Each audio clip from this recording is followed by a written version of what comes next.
Century 21 et ses 915 agences immobilières au service de vos projets partout en France présentent Sud Radio Conseil de famille. Bonjour, c'est l'heure de retrouver Conseil de famille. Bonsoir Stéphane Moller. Bonsoir Philippe Rossi. Vous êtes associé au sein du cabinet VIA et ce soir, Stéphane, vous allez nous parler de droit de la famille. Combien y a-t-il de sortes de contrats de mariage et lesquels faut-il choisir ? Eh oui, s'il est facile de répondre à la première question, il existe 4 sortes de contrats de mariage, mais ne me demandez pas de répondre à la seconde question. Un mariage sur 2 finit en divorce et le conseil en gestion de patrimoine est là pour préserver vos intérêts. Alors, ne vous mariez pas ou alors mariez-vous plusieurs fois. Et oui, c'est vrai qu'un mariage sur 2 finit en divorce. Mais si toutefois je voulais me marier, Stéphane, comment devrais-je m'organiser ? Alors, il vous faudrait choisir entre 4 régimes et identifier le moins pire de tous. Le premier régime est évidemment le régime légal. C'est le régime par défaut, celui que vous aurez en l'absence de contrat. C'est celui de la communauté réduite aux acquis. Dans ce cas de figure, tout ce que vous avez acquis pendant le mariage rentre dans les biens communs. En cas de dissolution, tout ce qui a été acquis pendant le mariage doit être partagé par les époux. Chacun part avec 6 cuillères dans un tas de 12. On coupe les tableaux en 2, les cheveux en 4, un enfant chacun. Et si on a un nombre impair, le 3e sera confié au parrain ou à la marraine. D'accord, donc ça, c'est le régime de ceux qui n'en ont pas, en fait.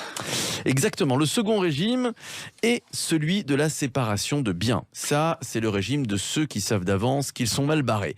Le patrimoine du couple est séparé en 2. C'est le principe de la colocation, en fait. Oui, ici, chacun est propriétaire de son patrimoine. Et oui, au moment du divorce, chacun repart avec ses billes. Et voilà, c'est cela. Il reste 2 contrats plus rarement utilisés. Le régime de séparation avec participation aux acquis, c'est un contrat rare. C'est celui des indécis. Un peu de ci, un peu de ça.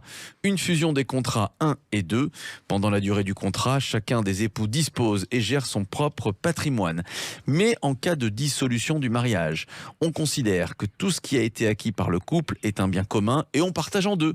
C'est un régime pour les avocats qui se marient entre eux, par exemple. Ils auront du boulot pour gérer leur propre divorce jusqu'à la fin de leur jour. Intéressant, non, tout ça ? Ouais, et enfin, le 4e et dernier contrat ? C'est celui de la communauté universelle. Celui-là, c'est le contrat de ceux qui ont survécu à tous, même au naufrage du Titanic. Ce sont ces couples que l'on retrouve aussi assis sur les bancs publics partageant les mêmes tics. Des amoureux transitent. Le patrimoine de chacun des conjoints est fusionné en un patrimoine unique appartenant aux 2 époux. Même ce que les époux ont acquis par héritage. C'est un régime très rare qui présente l'avantage d'être très protecteur du conjoint survivant, mais très désavantageux pour les ayants droit au moment de la transmission. Dans ce cas, les enfants ne partent jamais du foyer. Ce sont en fait des tanguis en puissance puisqu'ils n'hériteront jamais de rien.